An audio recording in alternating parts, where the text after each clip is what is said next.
Bismillah ar-Rahman ar-Rahim, wassalatu wassalamu ala asrafil mursalin. Mes chers élèves, vous êtes toujours avec Matnour, le canal des mathématiques pour les premières années secondaires internationales du cycle collégial avec le professeur Mahinourdin. Cette séance numéro 3, toujours avec le cercle et les disques, les cercles et les disques. Donc on va commencer par les paragraphes de cette séance. Premièrement, correction des exercices de la séance numéro 2. Deuxièmement, on va voir le disque, activité, sa définition et les périmètres et les aires des disques. Puis, on va terminer avec des exercices d'application corrigés. Premièrement, correction des exercices de la séance 2. Exercice numéro 1, on avait une droite AB et un point I extérieur à AB. Donc, pour tracer le cercle, c'est avant de poser le point I, donc il faut penser que le cercle soit tangent en B. Donc on va en B, qu'est-ce qu'on va faire? On va faire une perpendiculaire, on va tracer une perpendiculaire à D en point B pour trouver. Donc, pour trouver la droite BI perpendiculaire à AB, et on va prendre 3 cm ici. Donc on aura le cercle pour tracer le cercle de centre I et de rayon IB. Donc on trace le cercle, donc le cercle est tangent à la droite.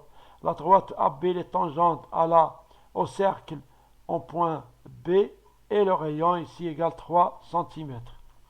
Donc pour trouver une droite L qui passe par A tangente au cercle, donc on va prendre la mesure AB est égale à la mesure AM. Avec le compas, on va prendre ici un point. Donc on aura ici la perpendiculaire ALCIM. Donc, allez, on est arrivé à un cercle qui est entre les deux droites, la tangente AB et la tangente L. On va dire, qu'est-ce qu'on peut dire pour la demi-droite AI? Cette demi-droite AI, il a une propriété, il est équidistant. Donc le point E, il est équidistant de la droite AB et la droite L. Donc, on a vu que tout point équidistant de deux côtés d'un angle, donc il appartient à quoi? Il appartient à la bisectrice. Donc le point I est équidistant des droites D et L. Donc le point I, il appartient à la bisectrice de l'angle BAM. Donc cette bisectrice, c'est AI. Donc AI, c'est une bisectrice. Pour l'exercice numéro 2, donc on a un triangle AOB équilatéral. Donc les trois côtés sont de même mesure. On trace le cercle de centre O et de rayon OB ou OA. Puis on va tracer un point D tel que B est milieu du segment OD. Donc on a ici des distances qui sont égales. Donc, troisièmement, on va comparer BA, BO et BD, la même figure ici. Donc on a d'avant AOB un triangle équilatéral, c'est-à-dire que la distance OB égale BA égale AO. On a B milieu de OD, donc la distance BO est égale à BD. Donc on conclut que la distance BOB à BD sont égales. Pour la quatrième question, on a ici une droite AD est tangente. On va montrer que cette droite AD est tangente au cercle C en point A. Pour cela, on va utiliser une propriété du triangle rectangle. Lorsqu'on a dans un triangle le milieu d'un côté, il est équidistant des sommets, ce triangle il est rectangle. Puisque la distance BO égale BD égale BA, donc le triangle AOD est un triangle rectangle en A. Par conséquent, la droite TAAD elle est perpendiculaire à OA, donc elle est tangente au cercle C en point A. Le disque. Premièrement, activité. Donc on prend un cercle C de centre O et de rayon R et des points. On a vu que donc, les points A et B sont intérieurs. On a vu ça dans les propres positions d'un point à un cercle. Donc la distance OA elle est inférieure à R et la distance au B est inférieure. Lorsqu'un point est intérieur du cercle, la distance entre ce point et le centre elle est inférieure au rayon. Le point E, on le prend sur le cercle, donc la distance OE est égale au rayon.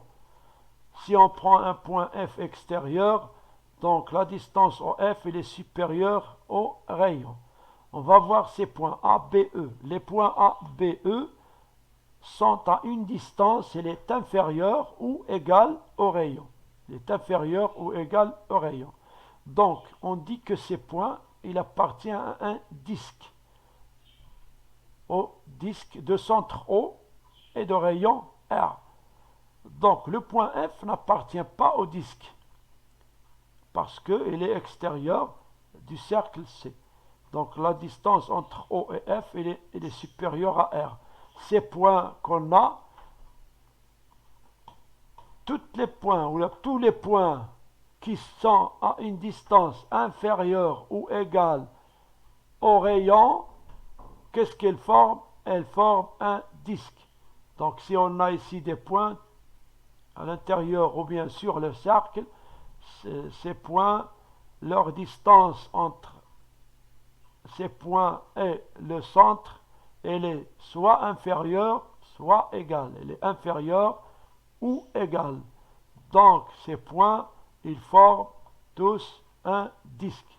Pour cela, on a la définition. Le disque est de centre O et de rayon R est l'ensemble des points qui sont à une distance du centre inférieure ou égale au rayon. On le note DOR. D c'est le disque, O c'est le centre et R c'est le rayon.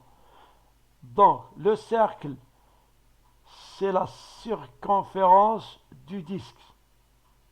La circonférence elle appartient, donc ces points qui appartiennent au cercle, ils appartiennent au disque. Donc le cercle fait partie du disque, c'est une partie du disque.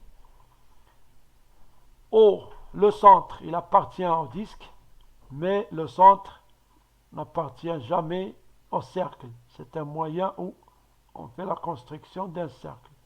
Donc O ne se trouve pas sur le cercle. Toutes les propriétés sur le cercle s'appliquent sur le disque. Position d'un point à un disque inférieur ou la distance inférieure ou supérieure ou égale. Donc les positions, nous avons vu ces positions dans le cercle, elles sont aussi dans le disque. Position d'une droite à un disque, soit extérieure, soit sécante, soit tangente. On passe maintenant au périmètre et R des disques. Premièrement, le périmètre. Périmètre du disque. On prend un disque D de centre O et de rayon R. Pour calculer le périmètre, c'est la circonférence ou bien cette distance. On va prendre un point ici. On peut penser à une distance. On peut faire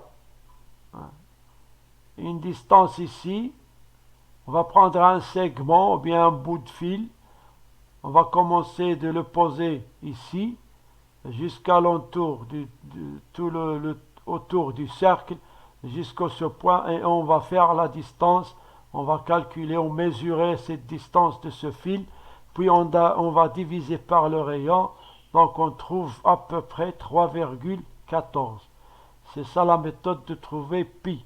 Donc nous connaissons bien le périmètre d'un disque est égal 2 fois pi fois r, ou bien est égal au diamètre fois pi. C'est le périmètre. La définition, il faut l'apprendre donc pour la pratiquer dans les exercices. Deuxièmement, R du disque, la surface. Cette surface, donc on sait bien que la surface du disque est égale rayon fois pi, ou bien rayon puissance 2 fois pi. C'est A et c'est le périmètre, c'est P.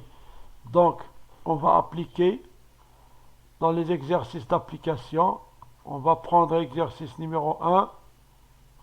Au handball, la surface de but, toujours dans le handball, la surface du but est constituée de 2 quarts de disque et un rectangle.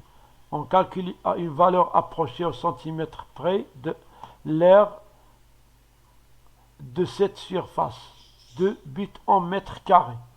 Donc, vous allez faire cet exercice. Faites stopper la vidéo et faire l'exercice. Pensez bien à faire l'aire, c'est la somme de 3 aires. Donc, avant de corriger, donc vous allez prendre un peu de temps, faites stopper la vidéo, faites l'exercice et vous passez pour voir la correction. Donc, la correction.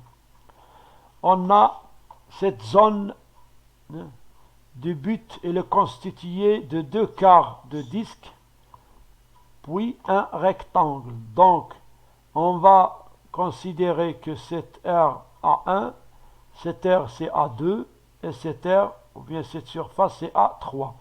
Pour A1, on a c'est le 1 quart d'un disque complet, le 1 quart d'un disque. Donc, de rayon 6 cm.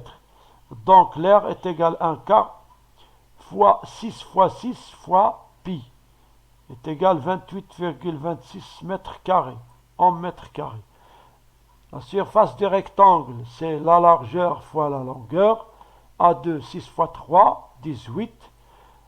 A3, c'est la surface d'un quart de disque de rayon 6 mètres. Donc, on va faire 1 quart fois 6 fois 6 fois pi. Va nous donner 28,26. Donc, l'aire de la surface du but total est égal à 1 plus A2 plus A3 est égal à 74,52 mètres carrés. Pour exercice numéro 2, on considère ici sous forme d'un ballon de tennis, sachant que le diamètre ici est égal à 12, divisé en 4 parties. Calculer le périmètre de la partie bleue et l'aire de la partie verte.